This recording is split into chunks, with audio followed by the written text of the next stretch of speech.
Bonsoir à tous, merci aux présents d'être venus à Lille assister à cette deuxième conférence des apartés du mardi. Merci à ceux qui sont devant leur ordinateur et à ceux qui, dans quelques jours, pourront assister à la rediffusion. Donc, comme je vous le dis, nous sommes dans les apartés du mardi. C'est un nouveau cycle de conférences que le Conseil de l'Ordre des Hauts-de-France a mis en place. Ce sera donc tous les deuxièmes mardis de chaque mois. Donc, comme ça, c'est assez facile pour votre agenda de le mettre en place. Et ce soir, nous avons la chance d'avoir un deuxième interlocuteur et je laisse Simon le présenter. Du coup, aujourd'hui, nous recevons Adnan. Adnan, tu as 40 ans, originaire du Var, ingénieur de formation. Tu as fait Centrale à Lille, puis tu as travaillé quelques années à l'étranger, Arabie Saoudite, Maroc. Ensuite, retour en France pour une douzaine d'années.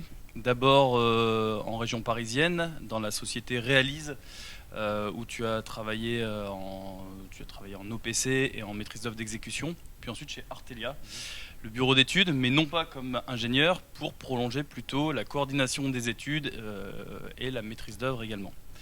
Pour des raisons personnelles, tu es de retour à Lille depuis quelques années. Tu fais le choix par contre assez singulier de travailler pour des agences d'architecture et non pas prolonger l'expérience dans les bureaux d'études.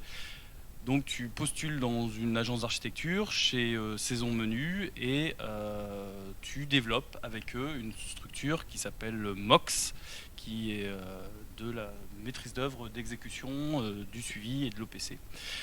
C'est assez singulier aussi de travailler de postuler chez des architectes et de travailler avec des architectes. On y reviendra, mais tu disais que dans les Hauts-de-France, on a un rapport particulier au chantier, les architectes, alors que les ingénieurs, pas forcément. Bienvenue Adnan, on est là pour Merci. quelques longues minutes pour échanger sur la question des contrats de maîtrise d'œuvre et le pilotage des études de maîtrise d'œuvre d'exécution. Ça marche pas. Merci en tout cas de me recevoir, de me permettre cette petite présentation. Merci donc à Simon, de Lou et Jean-Charles Huet qui m'ont proposé d'intervenir. On a proposé de faire justement cette petite présentation relative au contrat. Notamment, l'objectif c'était surtout de sensibiliser les architectes, on va dire, en particulier qui débutent, sur l'importance des contrats passés avec les maîtres d'ouvrage. Voilà, donc on a proposé, enfin je propose de décomposer cette présentation-là, en 4 parties qui sont, donc vous pouvez le voir sur la diapo qui est projetée. Donc on va démarrer par la partie compréhension et l'importance des contrats de maîtrise d'œuvre. On va ensuite continuer sur le contenu des contrats, le contenu des missions contractuelles ou contractualisables, donc on reviendra dessus tout à l'heure, et enfin l'impact des non-maîtrises de ces contrats-là.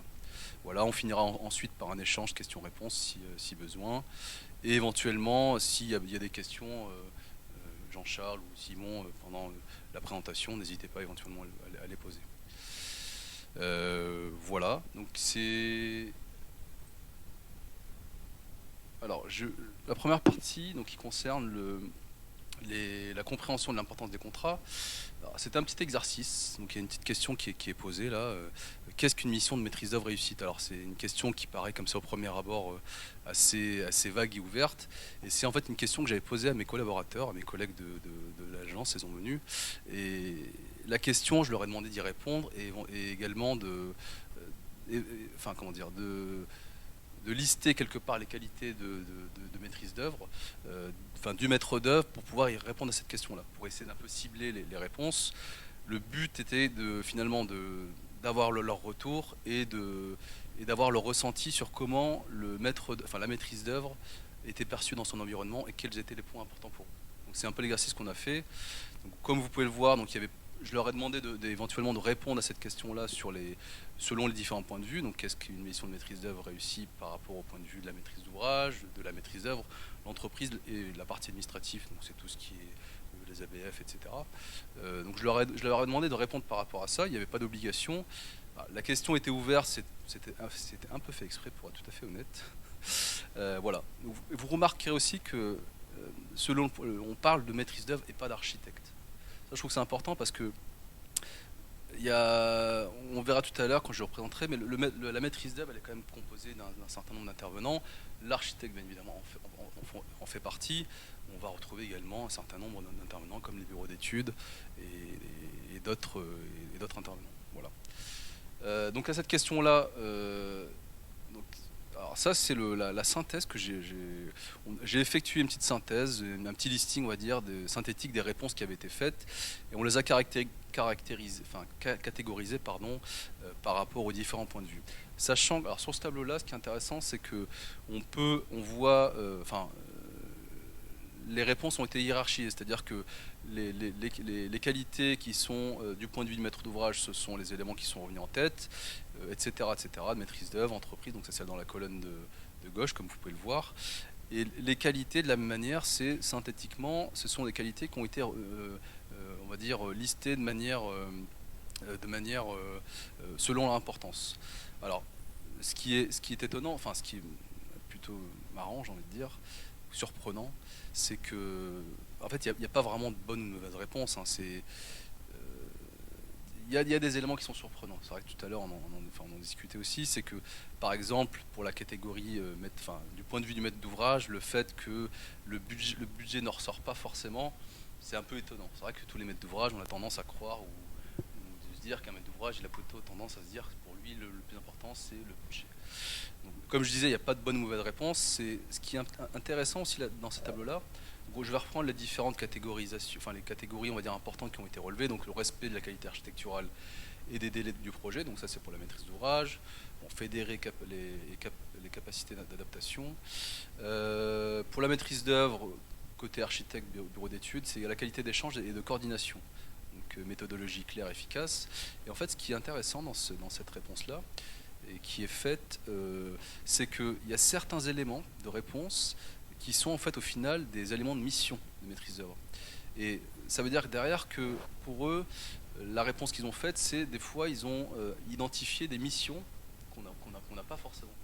Donc là c'est...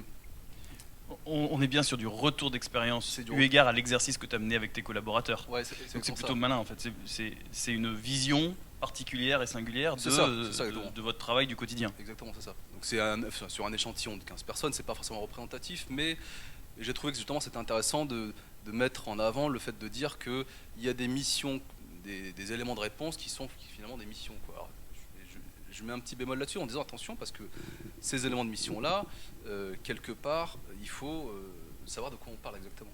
Dire par exemple la réalisation des synthèses efficaces. Donc ça c'est une réponse qui a été faite. La synthèse efficace n'est pas nécessairement une mission qui est confiée à la maîtrise d'œuvre dans sa globalité.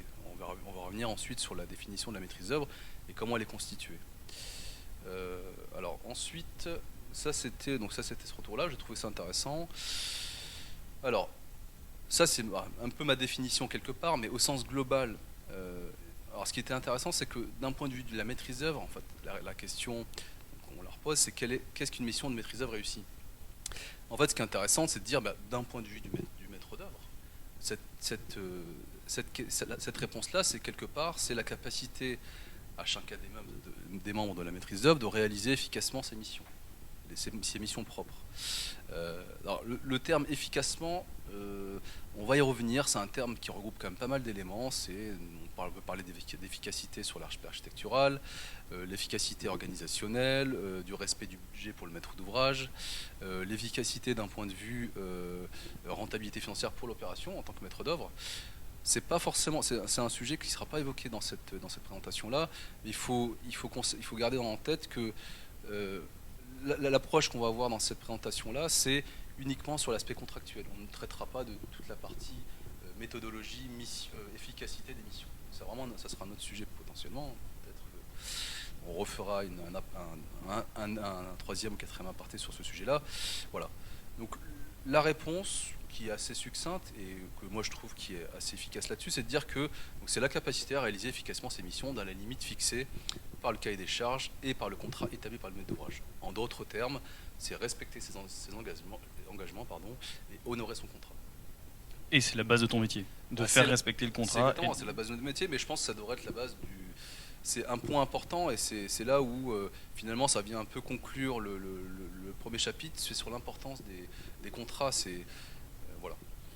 Tu as introduit quelque chose qui est rarement énoncé chez nous, c'est qu'il y a plutôt de la subjectivité et un rapport à l'esthétique, alors que là tu parles justement d'efficacité et de maîtrise par rapport au contrat et aux engagements. Je complète ce que Jean-Charles vient de dire. En effet, quand on a préparé un petit peu, tu disais, ton boulot, il est décorrélé du rôle de l'architecte, qui est garant plutôt d'une qualité esthétique architecturale. Toi, tu es vraiment dans l'exécution pure et vérifier que la mission de maîtrise d'œuvre, elle soit menée à bien. Bien sûr, bien sûr. Mais après, c'est pas parce que c'est des corrélés qu'on met ça dans un plan Bien sûr. Secondaire, quoi. Clairement, c'est une mission architecturale, une mission bien réussie. C'est à un moment donné, si à la fin ça ne ressemble pas à grand-chose, ça ne marche pas. Enfin, je veux dire, on verra, c'est une des conclusions que je fais, mais c'est un point qui est nécessaire, mais largement pas suffisant. Il y a d'autres éléments qui sont... Non, mais honorer, comme tu le mets, honorer son contrat, c'est vraiment le cœur de ta mission. Exactement. Vérifier que tout fonctionne bien, ça. Mettre l'huile dans les rouages de chacun. C'est ça, voilà. Donc c'est en tout cas une réponse qu'on propose. Alors, bien évidemment, elle peut prêter à débat, mais en tout cas de notre point de vue et du point de vue purement formel, c'est une des réponses qui peut être considérée comme primordiale quelque part, quoi. Voilà, donc là j'ai une petite définition, donc on va revenir sur quelques définitions aussi un petit peu. Bon, je pense que je vous apprends rien, hein, c'est la définition d'un maître d'œuvre. Clairement, c'est le maître d'œuvre, il est choisi par le maître d'ouvrage et qui puisse permettre d'apporter une réponse architecturale, technique, économique au programme. Et il peut également s'occuper de la conduite des travaux en matière de coûts, de délais, de choix architectural et technique. Et alors, du coup, là, dans la définition, il y a le tout conformément à un contrat. On y revient encore une fois, et c'est un élément qui est primordial quand même, parce que, encore une fois, le contrat qui est passé entre le maître d'ouvrage et les maîtres d'œuvre, quelque part, on va résumer ça par maître d'œuvre, c'est un contrat de service. On va revenir tout à l'heure dans cette définition-là. Juste avant, je voudrais juste vous proposer éventuellement un organigramme ou une organisation de maîtrise d'œuvre. Alors, du coup, on l'a un peu touché du doigt en disant qu'il y a de la maîtrise d'œuvre, il y a plusieurs entités. On va vous proposer une organisation un peu complexe. Pardon.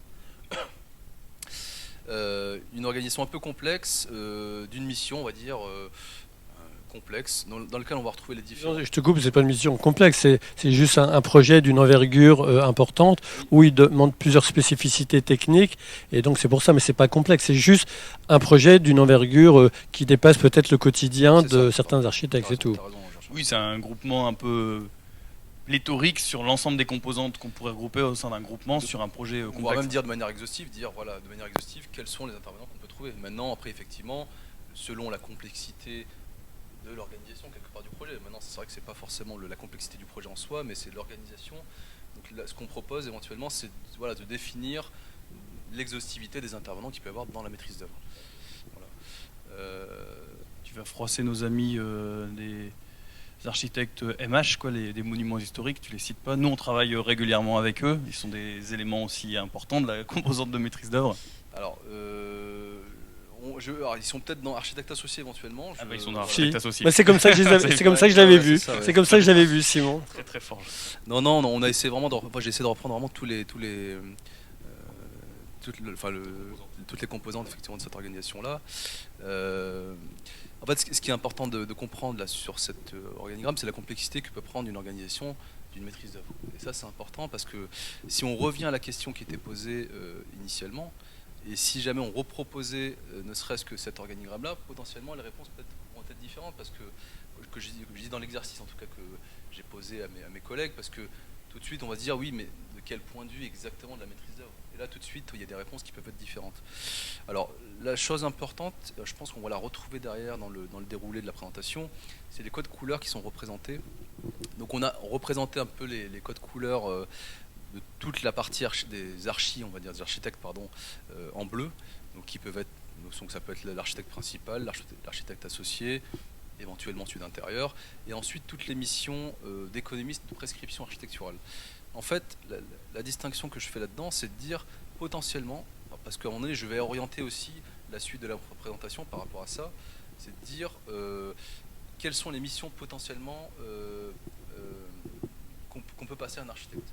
C'est les missions quelque part en bleu et en vert qui sont représentées sur l'organigramme. Donc c'est les missions d'archi pure et dure, clairement, les missions d'économiste et de prescription, et ensuite on va retrouver des missions connexes qui sont plus de la coordination. Par exemple les missions d'OPC, qui peuvent être passées à un architecte, des coordinations des études et de maîtrise d'œuvre d'exécution, ainsi que toute la partie cellule de synthèse du BIM, etc. pour bien comprendre, c'est là-dedans que tu te situes. Et que la structure MOX que tu pilotes, Alors, elle se situe plutôt dans cette partie-là. pas tout à fait. Moi, en ce qui me concerne, dans la structure MOX, se positionne plutôt sur la partie coordination des études, éventuellement maîtrise d'œuvre d'exécution, OPC. Bon, pour l'instant, on n'en fait pas, mais ce que je veux dire par là, c'est que ces deux missions-là, donc celles qui sont identifiées en bleu et en vert, sont les missions qui peuvent être passées à des architectes. Pour autant, les missions, identifiées en jaune ne sont clairement pas des missions qu'on peut donner à un architecte. Des missions, par exemple, de bureau d'études. Alors, il y a la façade qui est un peu spécifique. Mais a priori, comme pour que je prolonge ce que dit Simon, toi, ta mission est plutôt dans le vert, dans la partie verte. C'est exactement ça, oui. C'est plutôt dans le vert. Et saison menu, par exemple, pour les citer, eux, ils sont plutôt dans la partie bleue. Voilà. Partie bleue et également la partie verte, parce que les missions, avant que la structure soit établie, soit montée en tout cas, il nous est arrivé de faire des missions de maîtrise d'œuvre d'exécution. Voilà. Le but, c'est de mettre une méthodologie sur toute la partie maîtrise d'œuvre d'exécution. Ce que je voulais dire par là, c'est que voilà, l'organisation, elle peut être assez complexe, elle peut être évolutive en fonction des projets, c'est ce que tu disais, Jean-Charles, justement, et elle peut être différente. Par exemple, alors je ne l'ai pas cité, mais je vais en parler rapidement, c'est qu'il peut y avoir des missions de conception-réalisation. Donc là, ça vient complètement chambouler un peu l'organisation. Les entreprises, à ce moment-là, elles interviennent au sein du groupement de maîtrise d'œuvre, notamment souvent sur des sujets de chiffrage. En tout cas, ils remplacent quelque part l'économiste sur la mission de conception-réalisation. Voilà. Et puis surtout, elles sont mandataires. Donc ça change foncièrement les choses. Ouais, alors elles sont très souvent mandataires. En tout cas, sur la partie exécution, souvent sur la partie conception, c'est souvent l'architecte qui est mandataire. Ça dépend en fait. Justement, c'est ça aussi qui est important, c'est que rien n'est figé dans le marbre. C'est que ça dépend vraiment du contexte, le maître d'ouvrage, comment il a souhaité allotir quelque part ces missions-là. Mais c'est ça qui est important, c'est de dire qu'il n'y a rien qui est figé dans le marbre et ça peut évoluer. Voilà. Tu as raison, mais j'ai l'exemple personnellement d'un projet en conception-réalisation où pendant la phase conception, c'est moi qui étais le mandataire et pendant la phase réalisation, c'est l'entreprise qui passait mandataire. Ouais, c'est ce qu'on... Tu vas y venir, mais que le contrat, de toute façon, il n'est pas figé là-dessus. Il peut, par voie d'avenant, être modifié suivant des cas de figure particuliers. Ok. Donc, retenez juste le code couleur bleu et vert qu'on va réutiliser plus tard. Quand je reciterai ce code couleur-là plus tard, on reviendra dessus. Alors, donc ça, c'est une des définitions qui est... Donc, le contrat de maîtrise d'œuvre, qu'est-ce que c'est? Donc, on la donne dans ce qui est projeté. Donc, il permet de définir les missions confiées par le maître d'ouvrage. Voilà, il s'agit clairement d'un contrat de service. Ça, c'est très important et c'est primordial parce que voilà, alors, je vais revenir là-dessus. Là, j'indique qu'il n'est pas spécifiquement réglementé, contrairement aux missions qui peuvent l'être. On va revenir dessus plus tard dans une autre diapositive, une autre diapo. On va repréciser ces éléments-là. Donc, globalement, ce contrat-là, il permet de rationaliser les services rendus par la maîtrise d'œuvre ou le maître d'ouvrage. Voilà. Et c'est pas... moi, j'entends souvent dire, oui, mais on a une mission... donc on fait comme d'habitude. Mais malheureusement, des fois, il y a des petites nuances. Et c'est ces petites nuances-là qui font que des fois, on se rend compte que c'est pas... On est souvent poussé à la faute. On va revenir dessus plus tard, mais dans des cas de figure, des exemples, on va dire. Alors, ça, c'est sur la définition du contrat. Ensuite, il y a, on va dire, plus sur un élément de temporalité. Il faut retenir que le contrat, alors, notamment par sa composition et notamment par les éléments programmatiques, il est défini à l'instant T. Il peut évoluer, il peut être amendé par le maître d'ouvrage, notamment sur des modifications programmatiques. Et essentiellement, il peut être également modifié parce qu'il y a des modifications d'organisation, il y a des changements, ça arrive très très souvent. Hein. Pas plus tard que cette semaine, on a sur une opération, on a fait une modification du contrat qui est passé par voie d'avenant, bien évidemment. C'est via le mandataire, donc le maître d'ouvrage n'est pas forcément au courant, mais il y a des modifications. Le contrat, à un moment donné, c'est un truc qui évolue, donc c'est pas figé dans le temps. Et donc ce que je disais, c'est qu'il évolue principalement sur des éléments programmatiques. Voilà. Ouais, quand tu dis il n'est pas figé dans le temps, le contrat est bien figé dans son déroulement, puisqu'il y a on est contractualisé sur un engagement temporel. Par contre, en effet, il n'est pas dans le marbre. On peut le réviser et le révoquer autant de fois qu'on veut, sous validation de la maîtrise d'ouvrage. Et sachant que les éléments programmatiques font partie de ce contrat-là, quelque part, le maître d'ouvrage, il a bien évidemment le droit. On pourrait même aller jusqu'à le résilier. Alors ça c'est un cas de figure. Oui. Ouais, bien sûr, exactement. Ça arrive, effectivement, il y a des cas de figure où des fois il y a des résiliations parce que. Bref,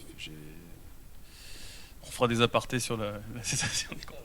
Ouais, c'est ça. Alors du coup, pour passer à la deuxième partie, donc sur la composition, enfin le contenu plutôt des contrats. Donc ça c'était la deuxième partie.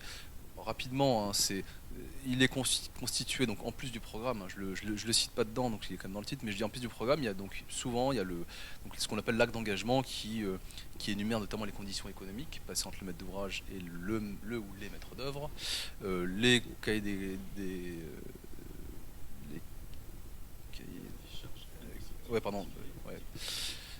cahiers des charges particuliers, donc les CCAP et les CCTP, donc dans lesquels on va retrouver respectivement toute la partie, les clauses administratives, notamment sur le CCAP, et la définition et le déroulé des missions, notamment dans le CCTP. Donc ça, c'est ce qu'on va retrouver, les livrables, etc. Donc ça répond à la question quoi, comment et combien. Donc ça, c'est tous ces éléments-là qui sont quand même, qui font partie des éléments principaux du contrat quelque part. Alors ensuite, je les ai indiqués dans certains cas de figure particuliers, quand il y a une organisation un peu plus complexe, éventuellement quand il y a des mandataires, il peut y avoir des conventions de groupement. Quand il y a un groupement de maîtrise d'œuvre, il y a des conventions de groupement dans lesquelles on va retrouver donc cette convention-là, qui répond à la question qui et comment.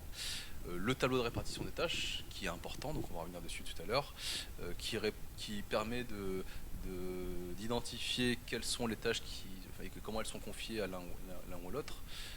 Donc ça, c'est des tableaux qui nécessitent une négociation avec l'ensemble des partenaires.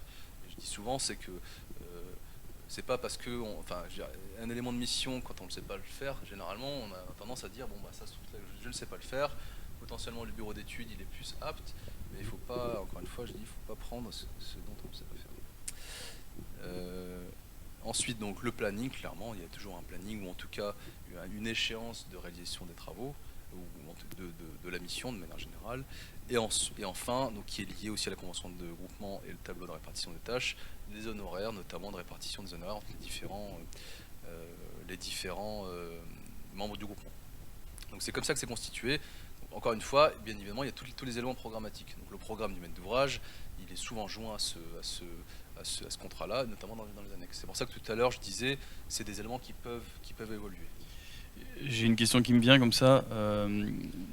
Est-ce que quand vous rédigez un contrat dans ta structure ou dans des expériences passées, vous êtes plutôt au temps passé, forfaitisé au temps que vous allez passer par les missions, surtout en chantier, j'imagine une journée sur chantier, 2 jours sur chantier, plus le temps de compte rendu, etc. Ou alors vous êtes plutôt au pourcentage du montant de travaux. Ça, c'est un vrai débat quand on établit nos contrats. Est-ce qu'on le forfaitise au temps qu'on passe ou on le fait au pourcentage du montant de travaux ?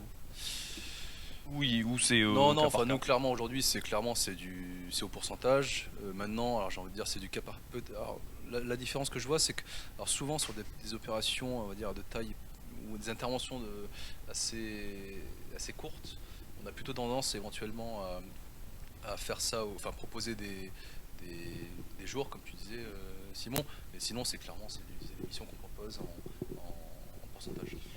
Ce qui n'a pas forcément de sens. Une mission à 1 million, à 10 millions, à 50 millions, le pourcentage, il va faire x10 ou x50 ou x100. Alors qu'au temps passé, tu vois, on a quelque chose de peut-être plus juste sur le temps qu'on va passer, la mission qu'on va passer. Moi, c'est un vrai débat et on ne va pas l'ouvrir là, mais sur la manière de rédiger nos contrats, nous architectes ou maîtres d'œuvre, de savoir s'il vaut mieux le faire au temps passé ou s'il vaut mieux le faire au pourcentage. Le pourcentage, moi, j'ai mes des doutes quand on répond à un équipement à 1,5 million ou un équipement à 3 millions, on passe du simple au double, et on indexe un pourcentage sur ce montant-là, alors que la réalité, elle serait mieux de le faire au temps passé. Mais ça, c'est quel que soit le marché, enfin, en marché public. Alors justement, en marché public, on est plutôt sur le pourcentage, puisque c'est le pourcentage du montant de l'enveloppe travaux du budget qui va faire foi, mais nous, on le traduit tout le temps en temps à passer. Alors ça c'est vrai pour les projets importants. Si on s'intéresse aux projets, on va dire aux jeunes architectes qui ont des commandes avec des privés, moi déjà par rapport à ce qu'on vient de dire, quand on parle de contrat, bien sûr nous on peut penser à des contrats avec un office HLM ou à une collectivité territoriale, mais on peut imaginer un contrat avec un particulier, c'est juste peut-être une feuille A4 où il est juste mis tout simplement la surface, la programmation et la demande, et c'est tout. Mais je pense que c'est important. Et par rapport à ce que vous dites sur le temps passé ou pourcentage, on a eu justement une convention nationale de l'Ordre des architectes il y a 15 jours. Et en fait, on disait que pour les privés, pour les particuliers, en fait, c'était beaucoup mieux de forfaitiser la mission d'architecte. Parce que sinon, ils avaient le sentiment que s'il y avait, comme il y a toujours un changement de programme et souvent un dépassement de travaux de départ, parce que le maître d'ouvrage, c'est normal, a une envie supplémentaire, donc il y a un coût de travaux supplémentaire. Et donc, si l'architecte est payé au pourcentage, le client a le sentiment que l'architecte va charger la barque pour pouvoir toucher plus d'argent. Exactement, et c'est pour ça que ton exemple il est encore plus juste, surtout qu'on s'adresse plutôt à des jeunes archis ou en tout cas qui lancent leur structure. On ne démarre pas sa structure avec un projet à 8 millions, donc on est plutôt à une extension 20 000, 40 000, peut-être 100 000 euros, mais du coup si on commence à indexer un pourcentage à 10, 12, 15% sur 40 000 euros, alors la phase esquisse il reste quoi? Tu vas aller 2 fois en réunion, tu vas poser le crayon et tu as déjà cramé tous tes honoraires, donc c'est pour ça que le forfait en disant je vais travailler 5 jours ou 8 jours, ça change quand même foncièrement la donne et ça paraît un peu plus adapté. Moi, enfin, je le compare par exemple sur des missions, on va dire, où on est au pourcentage quelque part. Il peut arriver, justement, je le disais tout à l'heure, c'est que les éléments programmatiques peuvent changer. En cours de chantier, on peut avoir ce qu'on appelle des fiches de travaux modificatifs. Et là-dessus, si jamais nous, en tant que maître d'œuvre ou archi, on est amené justement à réaliser un travail quelque part pour traduire le besoin du client, bien souvent, c'est pas ce qu'on va faire. C'est-à-dire qu'on va pas la proposition qu'on fera n'est pas forcément sur un pourcentage, mais là on le fera en forfait, en disant clairement sur cette modification-là. En fait, je pense que ça dépend du montant. C'est-à-dire qu'à un certain niveau de montant, alors je ne sais pas s'il y a un seuil quelque part, mais à un certain seuil, quelque part, le forfait, le pourcentage est intéressant, mais par contre, quand on descend tout ce seuil-là, c'est clairement, je pense que c'est... Parce qu'après, il y a l'autre exemple où justement, en cours de chantier, le maître d'ouvrage nous demande de baisser le coût de l'opération, parce qu'en fait, il se rend compte qu'il a des problèmes financiers. Donc, il nous demande une surcharge de travail pour lui apporter une réponse à sa demande. Et si on est payé au pourcentage, en fait, on va travailler plus avec un résultat, c'est qu'on aura moins d'honoraires parce que le coût du chantier va baisser. Alors que si on fait la méthode que dit Simon au temps passé, quelque part, on s'y retrouve parce qu'on participe à la problématique du client d'essayer de lui baisser son coût d'opération. Mais en même temps, nous, on n'est pas la banque du client dans ce cas-là. On se retrouve dans un équilibre à peu près sain. Je pense qu'on est limite en hors sujet, mais c'est passionnant et je pense qu'il faudra qu'on se revoie sur ces sujets-là qui sont à mon avis essentiels pour la construction d'une structure financière. C'est essentiel. Mais vas-y, Yann, on a dévié. On a dévié, désolé. C'est lié aussi. Mais c'est sûrement un prochain sujet d'aparté. Donc les éléments, la constitution, donc les éléments contractuels, donc on retrouve les clauses du contrat, souvent qui sont repris dans les CCTP que j'ai cité précédemment, qui sont organisés souvent et assez généralement selon 3 chapitres, donc les objectifs notamment de chaque phase, des phases, le déroulement de la phase quelque part, avec les différentes réunions, d'échanges, maîtrise d'ouvrage, etc. Et enfin toute la partie livrable, donc à remettre au terme de chaque phase. Donc c'est comme ça que c'est constitué, généralement que ce soit en marché public ou en marché privé, c'est des éléments qu'on retrouve en tout cas organisés de cette manière-là. Ensuite, donc sur la convention de groupement, rapidement, donc on y retrouve donc les différentes entités du groupement de maîtrise d'œuvre et ainsi que leur lien juridique. Ça c'est un point qui est quand même assez important. La modalité de fonctionnement de ce groupement-là, et enfin le rapport des obligations des parties entre elles vis-à-vis du maître d'ouvrage. Il peut y avoir plusieurs typologies de groupements. C'est souvent, on appelle ça un groupement solidaire ou un groupement conjoint. Et là, c'est surtout sur l'aspect juridique. Qu'est-ce qui se passe si demain il y en a un qui est défaillant, etc. Ce que tu appelles convention de groupement, moi je la connais, pour préciser pour tout le monde, convention de groupement, nous on la rédige quand par exemple on fait un conception-réalisation pour savoir comment on va s'organiser, quelles sont la répartition des tâches au sein d'un groupement quand on répond à une maîtrise d'ouvrage. Mais là, quand toi tu parles de convention de groupement, c'est plutôt vulgairement un contrat en fait qui va nous lier. On rédige pas toujours de convention de groupement. nous, c'est assez rare qu'on rédige une convention de groupement. Il y a des cas particuliers, mais sur un marché public ou même un marché privé, hein, on ne rédige pas de convention de groupement, mais il y a un contrat qui fait foi. Oui, tout à fait. Les éléments que tu as repris juste Ça, avant. c'est- là, alors, comme Avec le mandataire et les co-traitants qui apparaissent. C'est vraiment un cas de figure très spécifique Ok, où il y a un mandataire, effectivement. Alors, je crois que c'est justement sur les 3 éléments de convention de groupement, c'est ce que j'avais indiqué sur la diapo juste avant. Je vais la reprendre. Ça y est pas. Donc, toute la partie, donc les répartitions des tâches, la convention de groupement et les répartitions des honoraires, bien évidemment, c'est dans ce cas de figure très particulier Ouais, bien sûr. où il y a un mandataire. Ouais. Très bien. Alors ensuite, et donc toujours pareil, donc le tableau de répartition des tâches, donc qui permet de définir la répartition des tâches par phase au sein de l'équipe de maîtrise d'œuvre. Voilà, donc qui définit quoi et qui. Alors, on peut éventuellement avoir des répartitions des tâches aussi pour les missions de conception-réalisation. Alors, ouais, pardon. Et c'est pas nécessairement à la connaissance du maître d'ouvrage, justement. C'est quand il y a un groupement qui est constitué, toutes les négociations et les discussions qu'il peut y avoir au sein de ce groupement ne sont pas forcément en connaissance du maître d'ouvrage. Le maître d'ouvrage, ce qu'il fait, c'est qu'il va signer un contrat avec un maître d'œuvre, un architecte par exemple, et l'architecte, lui, va repasser derrière des missions tierces à des intervenants via cette convention-là et ce tableau de répartition. Ouais, c'est hyper important ce que tu dis. Ce tableau de répartition, il n'est pas obligatoire. Il n'est pas. Il est rarement demandé par le maître d'ouvrage. Par contre, vous le faites systématiquement. Oui, bien sûr. Pour savoir qui fait quoi. Sinon, la responsabilité de qui? Ouais, parce que bien sûr. Ce tableau-là, pourquoi il est important? Alors, je vais me remettre un exemple juste derrière. C'est un exemple concret qui est que j'ai pris d'une opération. Alors, pour le cas particulier, c'est une mission de conception-réalisation où on a un constructeur qui est mandataire du groupement et on a un architecte et un bureau d'études. Et bien évidemment, c'est important parce que derrière, imaginons c'est quand même des éléments qui nous engagent. C'est-à-dire que si jamais demain il y a une mission pour laquelle on n'est pas engagé et pour laquelle on va se prendre l'initiative par habitude, on va dire, d'intervenir dessus, potentiellement, si demain il y a un sinistre sur l'opération, on nous dira, voilà, monsieur l'architecte, vous n'aviez pas de mission, pour autant vous aviez dit dans un compte-rendu ou dans un visa, vous aviez indiqué vos préconisations. Alors ça peut se retourner contre nous. Par contre, dans le cas contraire, c'est un élément qui permet de justifier, demain, quand il y a un sinistre, par exemple, sur une opération, de justifier le fait qu'on n'ait pas de mission dessus. Clairement, si un jour aujourd'hui il y a un sujet sur un élément d'un ouvrage, j'ai pas de mission sur la partie technique, mais voilà, donc clairement aujourd'hui juridiquement c'est un élément qui permet de défendre auprès des différents experts éventuellement notre point de vue.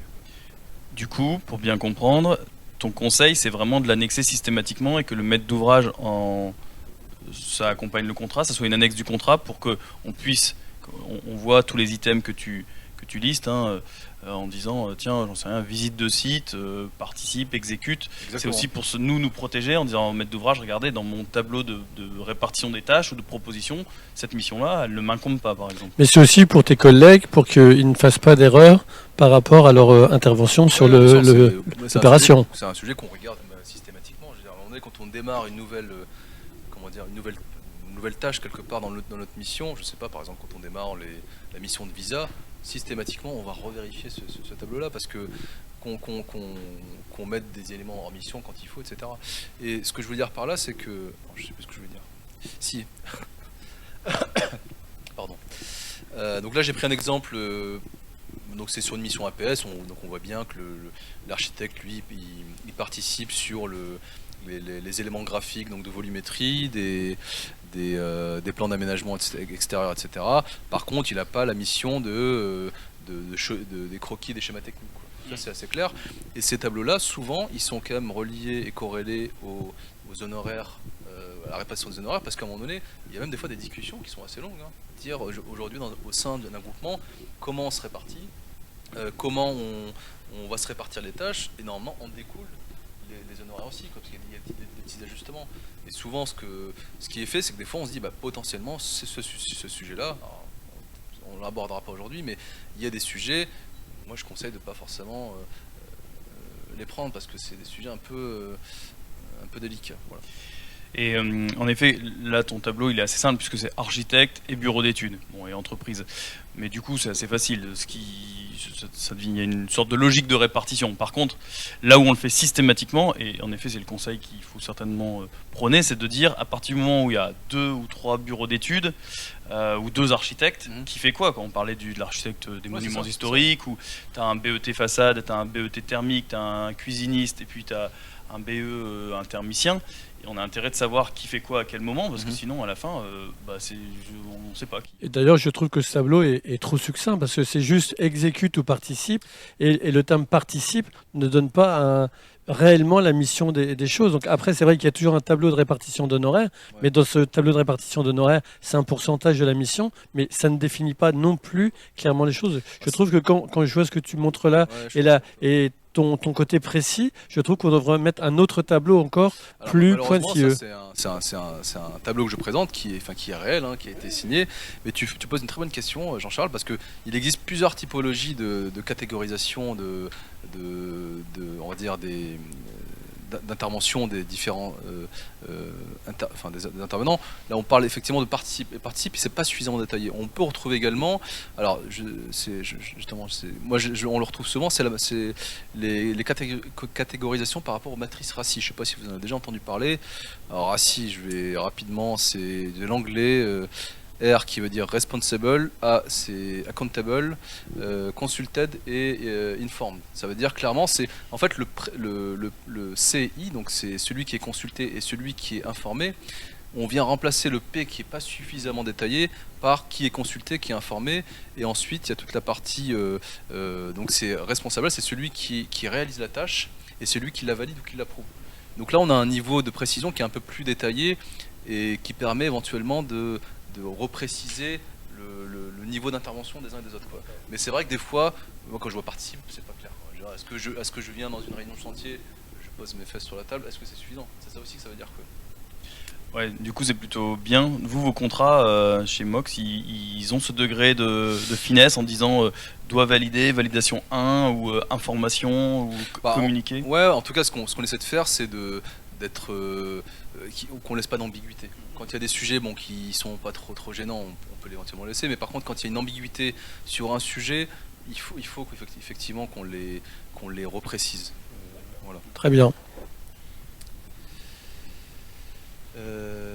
Alors ensuite, donc sur les contenus des missions contractuelles ou contractualisables, on va dire plutôt. Là-dessus, alors moi j'ai proposé justement là, parce que c'est un petit tableau qui est assez succinct, qui est réparti sur les, donc on retrouve sur les colonnes donc la partie conception exécution, et ensuite sur les lignes on retrouve les différentes types de missions. Alors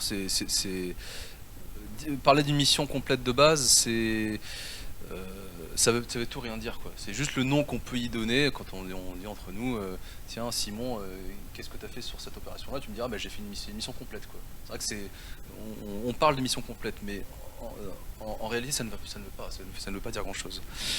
Donc ce que j'essaie de proposer éventuellement sur ce tableau là, c'est de dire voilà, les missions complètes qu'on va définir justement, les missions complémentaires aux missions complètes. Alors du coup ça veut rien dire, parce que si c'est des missions déjà complètes, on ne peut pas la compléter, mais il y a quand même des missions intermédiaires comme les missions d'EPC et de synthèse d'exécution qui sont des missions complémentaires, et ensuite les missions partielles qui sont un intermédiaire entre toutes ces missions là. La mission simple de base, j'en parle rapidement, clairement c'est de la conception architecturale et du suivi architectural, la conformité au PC.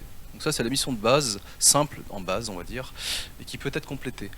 Alors je reviens sur la diapo que j'avais présentée au tout début, où j'indiquais que le contrat n'était pas spécifiquement réglementé, contrairement aux missions.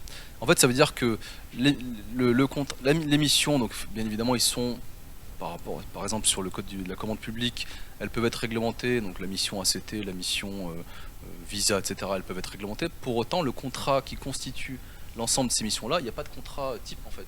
C'est pas parce que sur une opération, j'ai eu une mission de Visa, d'ACT, etc., que sur la mission d'après, j'ai toutes ces missions-là. En fait, c'est ça que je veux dire, c'est que Je sais pas si c'est...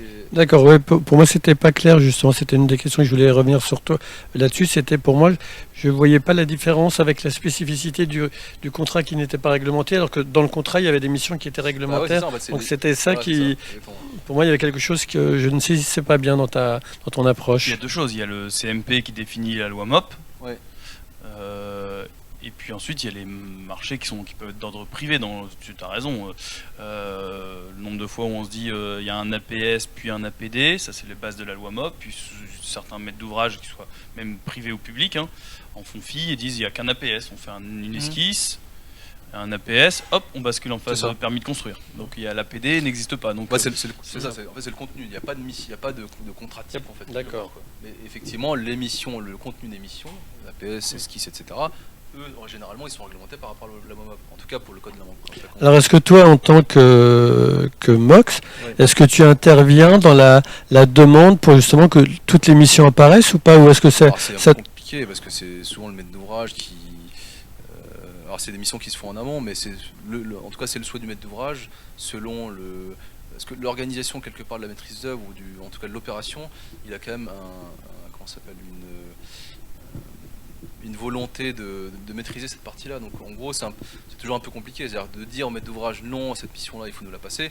Alors, en public ça ne marche pas, par contre en privé ça fonctionne vachement plus parce que on a des fois tendance, enfin moi je parle pas forcément actuellement, mais auparavant dans mes autres sociétés dans lesquelles je bossais à Paris, on avait clairement souvent c'est des négociations de gré à gré, de dire voilà cette mission là on est quand même assez compétent, on passe de la faire, etc. Donc finalement c'est des missions qu'on récupère, mais c'est une négociation en tout cas pour le Ouais. En fait, ma question c'était à deux coups. Et la deuxième, est-ce que par rapport à ton expérience, est-ce que les projets où il y a eu des phases qui ont été supprimées, est-ce que toi, tu as rencontré après des problèmes sur chantier, ou est-ce que ça n'a rien changé dans l'exécution de ta mission ensuite? Malheureusement, j'ai jamais fait face justement à ces missions-là qui ont été retirées. Ouais. En gros, D'accord. c'est toutes les missions basiques de D'accord. SI, ACT. Mais j'imagine que, enfin, à un moment donné, c'est peut-être le fait d'enlever certaines missions, en tout cas en conception, c'est peut-être faire des raccourcis et finalement revenir en arrière. Alors je sais pas, mais après ça dépend aussi dans la tête du maître d'ouvrage comment son cahier des charges est défini. Est-ce que c'est clair dans sa tête ou pas? Parce que les évolutions entre les différentes phases en conception, ça va ça va aussi être déterminé par cette maturité quelque part du maître d'ouvrage dans son besoin. Si c'est clairement, moi je me dis que pour répondre à ta question, j'ai jamais fait face à cette problématique-là, mais si le besoin il est clairement mature chez le maître d'ouvrage, potentiellement il y a peut-être des phases qui peuvent être enlevées, mais généralement on sait comment ça se passe. Un maître d'ouvrage quand il prévoit un projet, c'est jamais, on est tous pris par le temps, donc le maître d'ouvrage compris, donc il a besoin de passer par ces étapes-là, et c'est ce qui permet éventuellement de faire des échanges. D'accord, merci. Donc ensuite là, j'ai repris le code couleur. Alors ça c'est le code couleur que vous voyez. Donc les missions en verte, je vais revenir éventuellement sur je sais pas si vous vous en souvenez, mais les missions. Et les verts, c'était on se souvient, c'était ta partie. Exactement, ça c'est toute la partie La coordination. partie maîtrise d'ouvrage d'exécution. Exactement, c'est ça, maîtrise d'œuvre d'exécution, coordination. Et la partie en jaune, c'est toute la partie, en bleu, c'est toute la partie qui est liée aux architectes. Alors j'ai volontairement pas fait figurer toute la partie des bureaux d'études spécialisés, parce que c'est pour orienter un peu l'explication par rapport à des missions d'architecte, on va dire quelque part. Ça vient un peu complexifier le sujet, juste pour dire voilà, sur ce tableau-là, les missions en fait qui sont en verte, représentées en verte, coordination des études et maîtrise d'œuvre d'exécution. Des fois on ne les scinde pas, mais elles sont, et des fois, sur certains cas de figure, passées aux architectes. Ouais. Voilà. Et alors ce qui est important, c'est que ces deux missions-là en verte, la coordination des études et la maîtrise de l'exécution, ne sont pas nécessairement confiées aux architectes. Par contre, la conception architecturale et le suivi architectural est nécessairement passé aux architectes. Alors du coup, c'est là où il y a une petite nuance, parce que et je dis ça parce que souvent, moi j'ai vu il y a une petite confusion des fois sur une double casquette, dire à un moment donné dans quel cas de figure je me mets. Est-ce que je me mets en coordination des études ou en maîtrise d'œuvre d'exécution ou pas? par contre, ou en suivi architectural. Et c'est vrai que c'est pas simple à faire en fait, parce que je me rends compte que des fois, en exécution notamment, qu'il y a toute une itération du projet, du plan ou de la maquette. Et à un moment donné, quand on est un peu déconnecté de cette partie-là de coordination, ça vient un peu complexifier la chose. Alors juste le fait de savoir, de se dire, en exécution, il y a une partie de maîtrise d'œuvre d'exécution et une partie de suivi architectural, même si on les fait ensemble, c'est juste à un moment donné de dire potentiellement, sur une autre opération, la maîtrise d'œuvre d'exécution pourrait être passée à un bureau d'études ou à un autre architecte. Dans ta première colonne, là, quand on voit la partie conception qui va de l'esquisse à la CT, donc en vert, coordination des études, on est sur des projets stratosphériques ou ça s'applique même sur des tout petits projets parce que est-ce que je reprends mon exemple d'un petit équipement pour une petite commune lambda, budget modeste, quoi. Est-ce qu'il y a besoin d'avoir une vraie coordination des équipes? Est-ce que un profil comme toi, il est essentiel là, ou alors c'est souvent l'architecte qui le fait, qui est l'interlocuteur en même temps du client, qui a le maire au téléphone, mais qui doit aussi piloter les études de conception, donc la partie bleue en dessous? Ou est-ce que là, on est dans ce cas-là sur des projets comme tu dois piloter en ce moment à plusieurs dizaines de millions? Parce que ma question, elle est insidieuse. C'est que comment tu le valorises dans tes honoraires là, sur un tout petit projet, de se dire en plus il y a du pilotage, il y a une espèce d'OPC de conception. Bon, après, j'ai envie de dire on s'organise aussi pour prendre des typologies de missions. Il y a ça aussi, quoi. C'est ça. Aujourd'hui, en tout cas, au sein de l'agence, en tout cas MOX, on n'a pas vocation à prendre des petites opérations parce qu'on n'est pas structuré de cette manière-là, et que potentiellement prendre des petites opérations, c'est un autre sujet quelque part, mais en tout cas, moi je considère que des petites opérations, ça dépend, si c'est du code de la commande publique, potentiellement ces phases-là, on va les retrouver. Maintenant, elles sont peut-être un peu plus allégées, mais on va les retrouver. Maintenant, oui, donc on est d'accord que ça se valorise dans les contrats, dans les honoraires, en disant certes c'est assez transparent parce que je suis l'architecte et donc j'ai la casquette architecte, mais je dois aussi penser que je dois une casquette de coordination des études, du groupement, espèce de rôle de mandataire qui se valorise dans les... Surtout comme tu parlais tout à l'heure avec le au temps passé. Si tu as fait un contrat au temps passé, c'est évident que tu dois retrouver ça à un moment donné. Ok. D'accord. Donc du coup, ça c'était l'explication en tout cas de la différente organisation pour que ce soit un peu plus clair. Même si, alors du coup, je voulais juste présenter rapidement un peu plus rentrer en détail des différentes missions. Donc la coordination des études, bon clairement c'est le fait d'initier, de coordonner, de contrôler l'exécution des missions des différents intervenants pour la phase conception.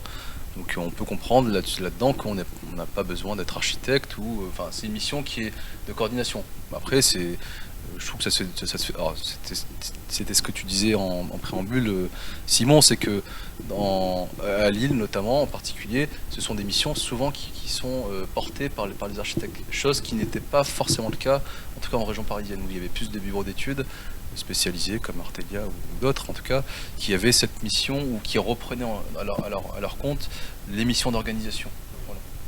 Ouais, donc c'est important peut-être de s'attarder une toute petite minute dessus, mais c'est pour ça aussi que tu as fait le choix de revenir à Lille, parce que ton expérience du Var, de l'étranger, l'Arabie Saoudite comme tu disais, ou en région parisienne qui est finalement qu'à 1 heure d'ici, toutes ces missions-là, elles sont plutôt historiquement confiées au bureau d'études. Et nous, on a une culture où c'est l'architecte qui va piloter ces missions-là. Je pense que ça a changé. Je pense parce que je pense qu'historiquement, si je ne dis pas de bêtises, Jean-Charles, tu pourras nous le confirmer éventuellement. Je sais pas pourquoi on regarde. Parce que tu es plus vieux que nous. Non, je pense qu'historiquement, c'était des missions qui étaient passées aux architectes. Moi, c'est des échanges en tout cas que j'ai pu avoir là-dessus, c'est que historiquement, c'était passé à des architectes et de fil en aiguille. Alors, je pense que la loi MOP n'a pas forcément facilité la chose, mais ça a été passé de plus en plus à partir de ce moment-là à des bureaux d'études. Alors, c'est pas que je m'en souviens parce que je suis trop jeune pour ça, mais j'ai lu beaucoup de livres. Bon, mis à part cette blague. Non, c'est une évidence qu'avant, c'était l'architecte qui avait la mission complète, même s'il était associé avec des bureaux d'études, c'était quand même lui qui gérait la direction des travaux. Aujourd'hui, c'est un peu moins vrai à ce niveau-là. on pourrait faire une conférence là-dessus. Mais je pense que c'est un sujet qu'on doit justement se réapproprier parce que je pense que c'est une erreur d'avoir laissé faire cette démarche-là. Par contre, après, il y a deux solutions. La solution que vous avez prise chez vous avec la MOX, où tu es, on va dire, un ingénieur ou des techniciens qui gèrent le chantier, et puis deux agences comme je prends l'exemple de Simon, où c'est l'architecte qui a fait le projet, le concours, qui va aller jusqu'au bout, jusqu'à la réception. Moi, je trouve qu'il y a ces deux écoles-là. Les deux ont des qualités et bien sûr des inconvénients comme toujours. Il n'y a pas une solution miracle, mais je trouve que c'est intéressant que ces deux solutions perdurent et que ces deux solutions puissent se réaliser. Et puis on a peut-être aussi un peu perdu au fur et à mesure des années de la réglementation, de la norme qui en perpétuelle évolution. On a perdu des parts de marché entre guillemets, j'aime pas ce mot-là, mais on a confié beaucoup de missions, on a cédé beaucoup de missions à certains bureaux d'études. On parle de tout ce qui est thermique maintenant, on est aussi dans des plans d'isolation complet, de patrimoine immobilier, de bailleurs qu'il faut complètement requalifier. Quasiment systématiquement, c'est le bureau d'études qui est mandataire. On ne parle même plus d'architecte mandataire. L'architecte sera peut-être un peu le coloriste pour choisir les trames de façade, mais on confie tout au bureau d'études. Alors maintenant, on lâche aussi l'OPC. Donc il y a ce pendant-là où, disons, faisons attention après à ce qu'on lâche trop si on veut valoriser et garder les lettres de noblesse de la mission de l'architecte. Mais en même temps, j'aime beaucoup ce que tu as dit au début. Ne prenons pas des missions pour prendre des missions, quoi. On va se casser les dents. Hein. Donc voilà, il y a une sorte de péréquation à trouver entre bien calibrer ses missions, bien les choisir, bien les faire, et puis pas trop non plus en perdre, sinon on ne sert plus à rien. Ok, et alors du coup la petite nuance, c'est que au sein de l'agence Saison Venue et en tout cas MOX, c'est qu'en fait on essaie nous de notre côté, c'est-à-dire de répartir les missions de coordination. Par contre, un architecte qui a fait la conception, il essaie d'aller jusqu'au bout du chantier aussi. C'est ça qui est intéressant parce que effectivement, si on était là pour remplacer complètement la conception, il y aurait forcément de la perte en ligne, etc. Donc on essaie en tout cas que les personnes qui ont participé à la conception aillent jusqu'au bout également. Mais par contre, toute la partie coordination, maîtrise d'œuvre, d'exécution, qui est un métier un peu différent, quelque part, on vient un peu les détacher de cette partie-là pour qu'elle soit confiée justement à la MOC. Donc je disais, donc la mission de coordination, j'en ai parlé, des études. Donc ensuite, rapidement, les missions de conception architecturale, donc c'est de la production, de l'animation de la production interne pour la réalisation des missions propres de conception architecturale. Je ne vais pas trop m'attarder dessus. Ce qui est important, c'est les points de vigilance que je voulais vraiment évoquer rapidement sur ces deux parties-là. C'est l'importance de la coordination. Donc c'est bien évidemment, c'est comprendre la répartition des tâches. C'est ce qu'on disait tout à l'heure. Il y a ce point-là. Le fait de ne pas la respecter, potentiellement, ça va engendrer une désorganisation, des retards dans les rendus, quoi. Si jamais, à un moment donné, je fais un rendu et que je me rends compte que au final, c'était peut-être pas à moi de faire ça, parce que j'ai pas fait attention à ce tableau-là, potentiellement, ça va désorganiser toute cette phase-là. Et ensuite, alors ça c'est un sujet moi qui me tient à cœur, et alors, je vais revenir dessus parce qu'il faudra quand même le nuancer, c'est les modifications programmatiques du maître d'ouvrage doivent faire l'objet d'un. Alors je vais revenir dessus tout à l'heure, plus tard, c'est à nuancer, parce que... Vous allez voir, c'est même son dada. Ouais, c'est mon dada. Alors le suivi architectural, rapidement, pareil, je vais pas trop m'attarder dessus. C'est une mission de conception qui comporte en phase de travaux la vérification par l'architecte que les documents d'exécution des ouvrages en cours de réalisation respectent les dispositions du projet architectural. Voilà, rapidement, donc c'est une application de la loi du 3 janvier 1977. Alors là-dessus, il y a des points de vigilance et là c'est vraiment très primordial et important. Là-dessus, il faut faire attention parce que ces missions-là de suivi architectural, de temps en temps, on se rend compte que les architectes, ils vont dépasser leur mission. Alors, tu peux dire ce qu'est, selon toi, la mission de suivi architectural, parce que c'est vrai qu'on entend parler en disant c'est quoi la suivi architectural. Alors en exécution, on choisit quoi, les couleurs, alors, en exécution, c'est clairement c'est la conformité de l'état apparent accessible des ouvrages. C'est la définition que je peux donner. Et surtout pas d'appréciation technique sur les réalisations de travaux.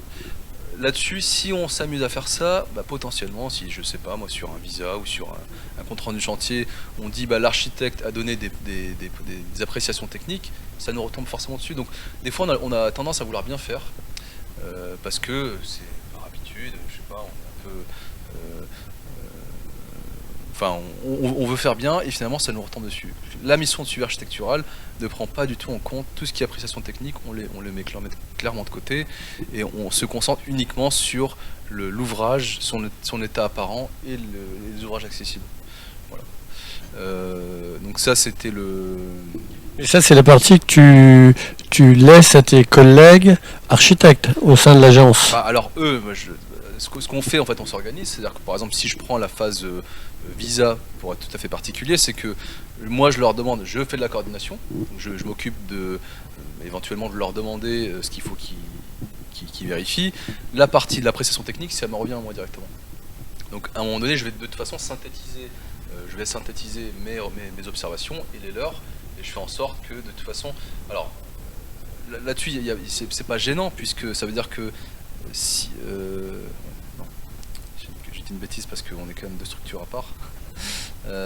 Oui, en tout cas je fais attention qu'à un moment donné je leur explique que les appréciations techniques c'est pas eux de les faire parce que c'est un peu enfin c'est parce que ça peut être ça peut nous être reproché quelque part. Mais quelquefois, l'analyse d'appréciation technique on a une incidence sur l'esthétique et sur l'aspect architectural. Alors oui, alors dans ce cas-là c'est plus un arbitrage.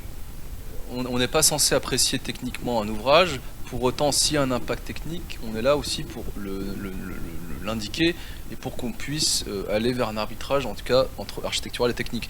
Mais c'est pas à nous de dire, par exemple, je prends un exemple concret, c'est de dire par exemple l'épaisseur de voile n'est pas suffisante, etc. Qu'il faut, je vais pas l'augmenter. Enfin, c'est un exemple un peu simpliste, mais à un moment donné, au lieu de donner une appréciation technique sur un ouvrage donné, à la rigueur, il vaut mieux dire il y a un souci, il faut qu'on fasse le point en synthèse pour qu'il y ait un arbitrage. C'est pas à nous, c'est pas notre responsabilité, enfin c'est pas la responsabilité des architectes dans le cadre de cette mission-là particulière de suivi architectural de donner cette appréciation-là. Ouais, D'accord. C'est une bonne vision, c'est plutôt bien de dire attention, selon moi il y a un souci, ou technique ou architectural, mais on ne donne pas d'avis en direct comme ça sur un point qui pourrait se vouloir technique. Oui, je peux reprendre ton exemple, c'est que l'entreprise nous propose un voile qui, nous, architectes, nous paraît trop gros, trop imposant, et donc on dit il y a un problème, mais on ne lui dit pas, il ne faut pas qu'il veut le diminuer de moitié. Exactement. Parce que si jamais demain, imaginons que l'entreprise est pas forcément un petit peu défaillante aussi, elle respecte la volonté de l'architecte sur ce sujet-là, et que demain, je sais pas, il y a une fissure sur le voile. Et dans ce cas-là, clairement, aujourd'hui, le sujet peut peut-être nous reprocher, si un sinistre... rapidement, donc ensuite les missions de maîtrise d'œuvre d'exécution, très rapidement, donc ça concerne l'organisation des circuits de visa, la coordination des intervenants, la synthèse éventuellement des visas, alors ça c'est du cas particulier sur les opérations, participer aussi à l'arbitrage technique architectural, faire la liaison avec les bureaux de contrôle, les coordinateurs sécurité SPS, suivi de la direction de travaux, de l'organisation et éventuellement le contrôle de la conformité de la réalisation, enfin c'est pas éventuellement, c'est même sûr, c'est contrôler la conformité de la réalisation de travaux par rapport aux éléments programmatiques du maître d'ouvrage, par rapport aux normes et par rapport à la réglementation. Donc c'est grosso modo ce que les missions de maîtrise d'œuvre d'exécution que nous sommes amenés à faire. Alors, les points de vigilance là-dessus, c'est que il faut faire attention là-dessus de ne pas se substituer à l'entreprise. Ça c'est un truc qui arrive souvent.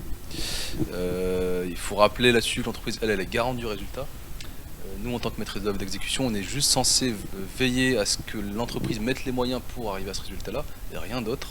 Souvent, on a tendance à venir un peu remplacer l'entreprise dans cette garantie-là de résultat. Ne pas se substituer à d'autres missions, par exemple l'EPC qui est vraiment une mission très spécifique. Des fois quand il y a des OPC, une maîtrise d'œuvre qui est dans une, en tout cas dans le même groupement ou dans une opération, le maître d'œuvre forcément il a tendance à un moment donné à donner son avis sur l'organisation et le planning des travaux. Alors qu'en réalité c'est l'OPC clairement qui est garant de l'aspect planning sur les opérations. Et ensuite voilà. Donc ça c'est la maîtrise d'exécution rapidement. Et l'OPC, donc pour en parler également, ça consiste à organiser dans le temps et dans l'espace les tâches élémentaires et les travaux. En études peut aussi participer en partie études. Donc c'est organiser les études. Et en travaux, c'est s'assurer que les travaux s'organisent en tout cas dans l'espace et dans le temps. Question quand même importante, c'est que la mission d'OPC, elle n'est pas dans la mission de base de la loi MOP. Non, pas du C'est tout. une mission à part qui Ouais. peut être prise, qui peut être enclenchée par le maître d'ouvrage. Quand t'as pas d'OPC, comment tu fais toi? Comment vous faites dans les structures par lesquelles tu es passé quand on n'a pas la mission d'OPC, elle, par définition, elle est qui est-ce qui passée la prend? directement par le maître d'ouvrage, et souvent c'est le cas, en tout cas en code de la commande publique, et si c'est pas le cas, dans ce cas-là on sous-traite. Enfin on sous-traite ou on passe par un OPC extérieur.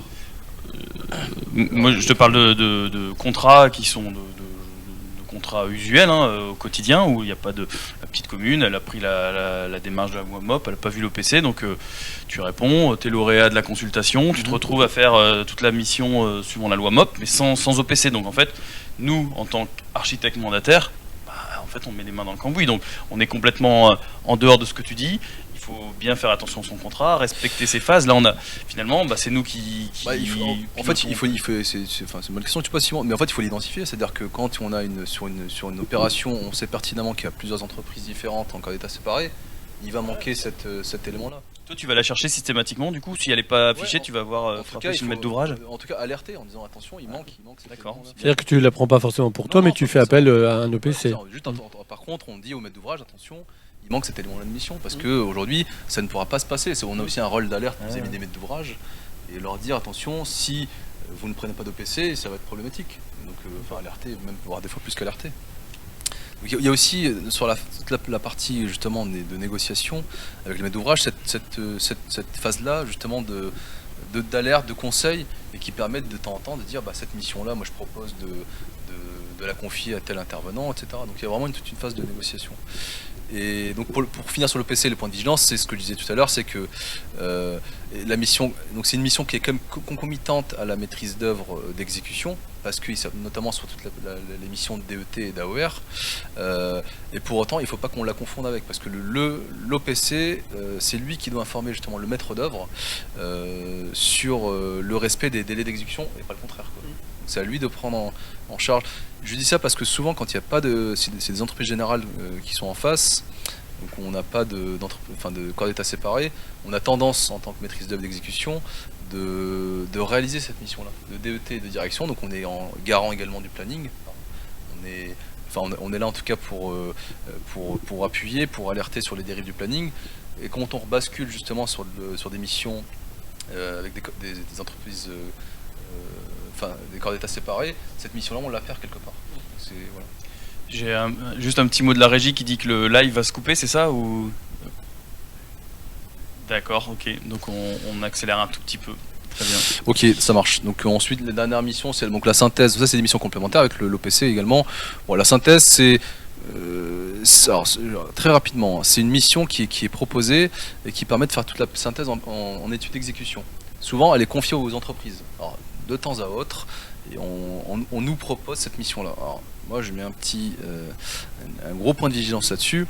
Il ne faut pas oublier que cette mission-là, elle est quand même... en fait, c'est une sorte de goulet d'étranglement. C'est-à-dire que quand on participe en tant que maître d'œuvre sur des missions de synthèse, quelque part, on vient participer à toute la chaîne de production des études d'exécution. Voilà. Donc il y a un point de vigilance là-dessus. On fait pas de la synthèse comme ça. Donc c'est un métier, il y a des bureaux d'études. Donc a priori, tu la préconises pas. Non, exactement, c'est ça. Ensuite, donc ça c'était la présentation des missions. Rapidement, donc les impacts, on va les prendre un petit peu en résumé rapidement. Donc en phase esquisse, ADCE, ACT, donc toute la partie conception, les impacts de la non-maîtrise contractuelle, ils peuvent être de plusieurs types. C'est organisationnel, comme je disais tout à l'heure, c'est le fait de ne pas connaître son contrat, ça vient un peu désorganiser les intervenants internes et externes. Ça peut être des prises de retard sur des éléments de rendu. Bien évidemment économique, sur deux aspects, c'est les dépenses d'honoraires qu'on n'aurait pas sur des millions de missions non prévues, des non-réclamations au maître d'ouvrage par rapport à du travail supplémentaire, donc c'est des sujets quand même qui sont importants. Et après, forcément, c'est toujours pareil, quand le maître d'ouvrage il est pas content, c'est toujours voilà, on est mauvais, on est nul, alors qu'au final, des fois, ils sont aussi là un peu à nous pousser à la faute. Alors, des fois, c'est pas c'est pas fait exprès, mais au final, le résultat, c'est clairement ça, quoi. Ensuite, en phase d'exécution, donc là, pareil, organisationnel, hein, c'est une désorganisation des intervenants internes et externes, idem que précédemment. De la même manière, économique, donc c'est les mêmes sujets. Les sinistralités, donc c'est ce que je disais tout à l'heure, c'est dans le cas où à un moment donné, on va donner des préconisations ou dépasser un peu quelque part sa mission dans la répartition des tâches, en venant, on va dire, quelque part donner son avis sur tel ou tel ouvrage, alors qu'on n'est pas censé le donner. Et encore une fois, commercial, avec le maître d'ouvrage, en tout cas surtout quand c'est du privé, ou des fois des mécontentements. Et dernière phase, toute la partie, on va dire, post-réception, sans eux. Commercial, donc c'est réclamation des entreprises. Ça, c'est plutôt le fait de dire qu'il y a une désorganisation finalement sur l'opération et à la fin, l'entreprise, parce qu'il y a des problématiques de suivi budgétaire par rapport au budget du maître d'ouvrage, les entreprises, à un moment donné, elles vont demander des réclamations. Et c'est vrai que pour nous, c'est jamais évident. On est là aussi à négocier un peu les décomptes définitifs. Voilà. Donc c'est assez lié quelque part. Moi, je considère que c'est un peu lié parce que une opération, quand elle se passe bien, généralement, il y a très peu de réclamations à la fin. Donc commercial, c'est de la même manière, et économique, bien évidemment, à la fin d'une opération, en tout cas de nos missions respectives pour les différents maîtres d'œuvre. Si à la fin, l'état financier de mon opération, elle n'est pas satisfaisante, c'est un peu problématique, quoi. Voilà, rapidement. Ensuite, la synthèse, donc la conclusion de tout ça, c'est de dire donc effectivement le fait de ne pas justement maîtriser, on va dire, toute la partie contractuelle. Donc il y a des impacts économiques, commerciaux, sinistres et réclamations, c'est ce qu'on vient de voir à l'instant. Et enfin, donc pour une mission de maîtrise d'œuvre réussie, clairement, c'est ce qu'on a dit dans les éléments précédents, c'est que si le contrat est compris, maîtrisé et honoré, alors ça permet de réussir une mission. Alors encore une fois, c'est des conditions nécessaires mais non suffisantes, malheureusement. Ça serait assez simple, mais donc ensuite il y a toute la partie, on va dire la qualité d'exécution des missions. Bon, c'était clairement pas le sujet du thème, mais il y a bien évidemment la mise en place de méthodologies, d'outils qui permettent d'améliorer justement la qualité et l'efficacité de la mise en place de ces missions. C'est pas du tout abordé, mais en tout cas il faut bien comprendre que c'est un point qui est important. Le marché, donc les marchés de maîtrise d'œuvre ne sont ni figés ni réglementés, en point synthétique en conclusion, et toutes les modifications programmatiques doivent faire l'objet d'avenants. Ça, j'en ai parlé. Et enfin, donc être attentif aux limites de prestation des missions connexes. Voilà. Très bien, merci beaucoup Adnan.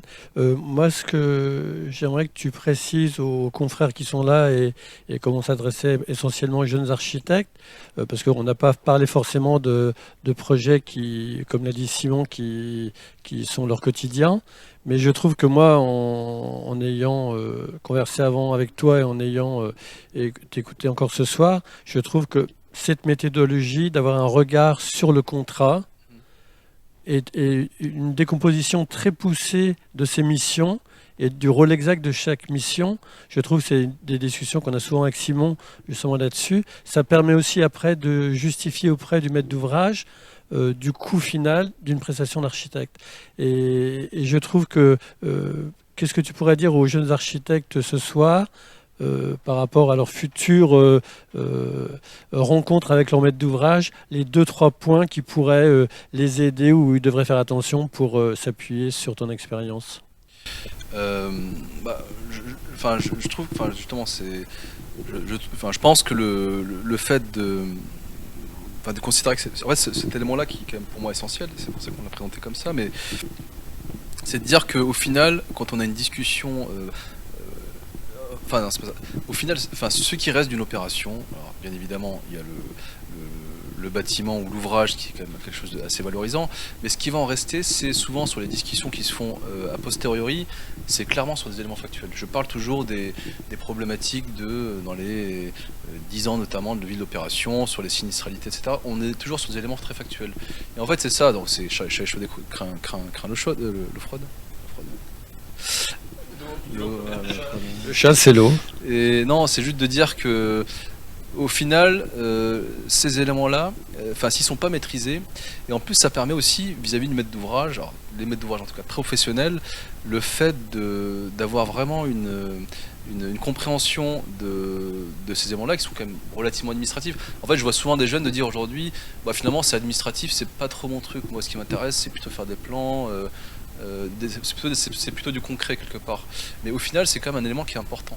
C'est important parce que, comme je disais tout à l'heure, c'est a posteriori, donc une fois qu'on a fini l'opération, qu'on est tous contents, etc., c'est des éléments qui restent factuellement. C'est-à-dire qu'à un moment donné, si on doit revenir sur l'opération pour tel et tel sujet, on va revenir dessus. Et ça permet également, vis-à-vis d'un maître d'ouvrage, qui est quelqu'un de sérieux, de faire preuve aussi de sérieux et de lui faire comprendre qu'on est quand même très sensible justement à la définition en tout cas des missions de chacun, quoi. Alors, je sais pas si j'étais relativement clair, mais...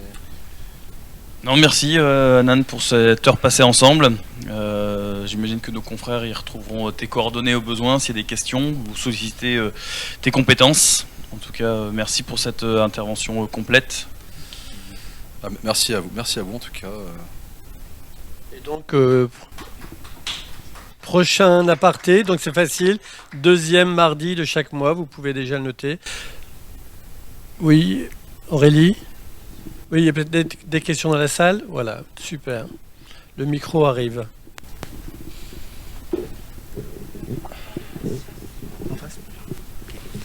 Comme ça. Très bien. Il vaut mieux montrer que d'écrire parfois. Alors j'ai 3-4 questions au moins. Il y a beaucoup de choses qui m'ont interpellé, qui m'ont rappelé des chantiers sur lesquels j'agis en ce moment, que j'ai agi avant. Alors sur les slides qu'on avait à un moment donné, il fallait réclamer au maître d'ouvrage le travail supplémentaire effectué, sans qu'on ait parlé d'avenant. Et après, sur les slides suivantes, j'ai bien vu qu'à un moment donné, il fallait absolument acter un avenant pour chaque phase dans laquelle il y a un travail supplémentaire. La deuxième question, c'est par rapport à l'OPC. Je voulais juste rappeler, mes confrères le savent, que dans nos contrats de l'ordre, donc, il y a un certain nombre de missions qui sont des missions complémentaires, dans le relevé d'état des lieux. La majorité de mes confrères, on le fait passer dans le permis, etc., alors que c'est une mission complémentaire. Donc il y a le permis, il y a l'OPC, des images de synthèse, commercialisation, et donc normalement, c'est une mission complémentaire. Il suffit juste qu'elle passe en avenant si jamais elle est réclamée, elle est demandée. Je pense qu'elle va demander surtout beaucoup de présence sur le terrain. Elle va demander aussi un planning de chantier beaucoup plus étoffé que celui qu'on fait d'une façon assez sommaire, etc. Et donc c'est une mission qui va facilement être négociée, je pense, entre 3 parfois et 5% de la mission globale, donc c'est pas rien du tout. Mais généralement, on n'est pas formé à l'OPC. Il y a ça aussi. C'est-à-dire que moi, je pense qu'un confrère qui voudrait faire l'OPC, qui le fait pour la première fois, il y aura beaucoup de lacunes et prendre aussi des risques, finalement, dont on n'a pas besoin. Alors, dans un cas concret, particulier, on arrive sur un chantier dans lequel il y a une menace de péril imminent. On accepte de prendre le chantier, le contrat n'est pas signé. Et on doit tellement agir vite, puisqu'on a un accord verbal, on a présenté donc le contrat qui n'a pas encore été signé, mais on en a parlé, etc. Mais on doit avancer, on a tellement avancé qu'on arrive au plan d'exé, au descriptif, donc à une mission d'ingénieur qu'on a lancée parce que verbalement le maître d'ouvrage l'a accepté encore une fois et l'ingénieur a fait son travail, il a rendu une étude de structure, etc. Dans ce genre de situation, il n'y a pas de contrat signé. La deuxième chose, c'est que la ville menace de prendre possession du chantier s'il n'y a pas un avancement conséquent parce qu'il y a un péril imminent encore une fois. Dans ce genre de situation, l'architecte, doté d'un bon sens, il a envie d'avancer en même temps, mais en même temps, on va dire qu'il n'a pas pris toutes les précautions, même s'il a des échanges, mais déjà la protection juridique de la MAF, elle ne va pas le suivre s'il n'y a pas un contrat. Je te coupe tout de suite, mais comme tu es au siège de l'ordre, je ne peux pas t'entendre dire qu'un architecte travaille sans contrat. C'est une obligation de te faire un contrat. Et sincèrement, entre faire un contrat de 50 pages, qui je peux comprendre, va mettre du temps par rapport à ce qu'a parlé Annan tout à l'heure, mais on peut faire un contrat d'1 page où le maître d'ouvrage peut te missionner pour justement résoudre ce problème-là. Ça peut même être un mail, c'est pas forcément que ça soit en recommandé, mais c'est impossible en tant qu'architecte par rapport à ta responsabilité. Ce que tu dis par rapport à la MAF, c'est que si tu n'as pas de contrat, tu n'es pas assuré. Je ne suis pas sûr, on est bien d'accord, mais même... Le micro. Mais même au-delà du fait d'être d'être assuré, est-ce qu'on serait même pas protégé juridiquement finalement aussi? Mais non. S'il n'y a pas de contrat, on ne travaille pas. Ouais. C'est la base de tout. C'est marrant parce que dans votre... Enfin, c'est pas que c'est marrant. C'est un mot qu'on dit comme ça, c'est normal. Ouais. Mais en fait, dans l'explication, vous avez parlé du bureau d'études, qui lui a fait passer une mission justement. C'est ce que vous avez dans le... Oui. Ouais. Et c'est étonnant parce que on a toujours tendance à se dire sur une opération, enfin sur le chantier, une entreprise, elle ne travaille pas si elle a un ordre de service, si elle n'a pas de modification. C'est toujours comme ça. Nous, juridiquement, on est quand même considéré comme comment on dit ça déjà, c'est constructeur. On est quand même constructeur, c'est-à-dire qu'il n'y a aucune différence entre une entreprise, un BET et un architecte. À un moment donné, de la même manière, moi je dis que, après, c'est là où, pour revenir aux histoires de réclamation auprès du maître d'ouvrage, c'est que après il faut faire la part des choses, c'est-à-dire qu'il faut voir la teneur des modifications. Il ne faut pas tomber dans la psychologité, ça c'est sûr et certain. Il y a toujours un aspect commercial qu'il faut quand même peser, mais on ne fait pas. En tout cas, moi c'est clairement, on ne fait pas de travaux s'il n'y a pas de contrat, c'est sûr et certain. Après, vous avez parlé de faire une image. Certes, ça coûte un pognon fou de réaliser une image. Ça peut faire partie en fonction de l'investissement dans le projet ou de la qualité du projet ou le lien qu'on a à la maîtrise d'ouvrage, de dire oui, je rajoute une image, je fais une image, je la fais faire en interne. On est dans l'épaisseur du trait. Et encore, tout travail mérite salaire, on ne devrait pas. Par contre, travailler sans contrat, ce que tu dis, ça c'est impossible. On peut pas commencer la moindre esquisse, ce qui serait dangereux. Et on en parle régulièrement avec la juriste de l'ordre. On a des défauts comme ça de conseils, on n'est pas missionné, mais on donne un conseil à l'un ou à l'autre, et puis en fait, le conseil s'avère faux, et ça se retourne contre nous. Voilà, donc ça c'est vraiment les préalables, et Jean-Charles fait bien de le dire. Après, comme Adnan dit, qu'on soit un petit peu, on en fasse un tout petit peu plus ou un tout petit peu moins dans l'épaisseur du trait de notre mission, ça fait partie du geste commercial, en tout cas, du lien qu'on va avoir avec notre maître d'ouvrage. Alors là-dessus, il n'y a pas d'esquisse, il n'y a pas de projet, etc. Là, il y a une intervention plus en maîtrise d'œuvre qu'en architecte finalement, il n'y a pas de conception. C'est agir selon les règles de l'art d'un métier et stabiliser d'abord et sécuriser finalement un chantier. Donc de la même façon que le mairie ne nous demande même pas de déclaration préalable dans ce genre de situation, donc c'est le fait d'agir un peu dans l'urgence. C'est ça qui fait que on passe outre, enfin moi en tout cas pour ce cas d'école, je suis passé outre le contrat, enfin je fais confiance et j'avance. Donc à un moment donné, alors s'il n'y a pas de contrat signé finalement, il faut s'arrêter immédiatement et ne pas non, mais c'est pas une question. Il y a un travail quand même qui a été. Mais c'est pas une question de confiance. C'est pas une question de confiance. La confiance n'a rien à voir là-dedans. Je veux dire que en tant qu'architecte, tu as une responsabilité. Tu engages ta responsabilité. Et si elle n'est pas contractualisée, tu es en tort. Si avec quelqu'un, un ouvrier pendant cette démolition de travail meurt, tu es responsable et tu ne seras pas couvert par aucune assurance. C'est-à-dire que tu seras en tant que personne morale responsable et la finalité, c'est que tu devras vendre, si tu es propriétaire de ta maison, etc., vendre tous tes biens pour assumer ça. Donc c'est impensable, c'est impensable. Et donc c'est même impensable qu'une mairie te pousse à faire ça parce que normalement, tu dois avoir un contrat. Alors, mais même léger, je répète, même si c'est 3 lignes, c'est pas le problème, mais c'est 3 lignes. Je vous demande d'intervenir là-dessus, c'est tout. Mais bon, dans la salle, il y a la juriste de l'ordre. Peut-être qu'à la fin, tu peux avoir un petit échange avec elle, justement sur ce cas de figure qui est très particulier. D'accord. Tu avais d'autres questions Alors, juste sur la question justement de maîtrise d'œuvre, un maîtrise d'œuvre doit soit avoir une formation de maîtrise d'œuvre, ou non, même pas. Non, il n'y a aucune formation. Il n'y a aucune formation aujourd'hui, on peut être maître d'œuvre sans aucune formation. Pardon. On peut être maître d'œuvre sans aucune formation, il n'y a pas de nécessité d'être architecte ou ingénieur ou peu importe. Ah non, justement, c'est ça aussi un peu il n'y a pas de profil, ouais, c'est ça. Ouais. Non, il n'y a aucun profil. Et d'ailleurs, de la même manière pour l'OPC également. D'accord, très bien. Merci. Il y a d'autres questions ? Il n'y a pas d'autres questions? Bon, ben on va arrêter là. On se retrouve dans un mois pour les prochaines Apartés. apartés. Merci Adnan. Merci Annan. Merci à vous en tout cas. Merci à vous. Au revoir.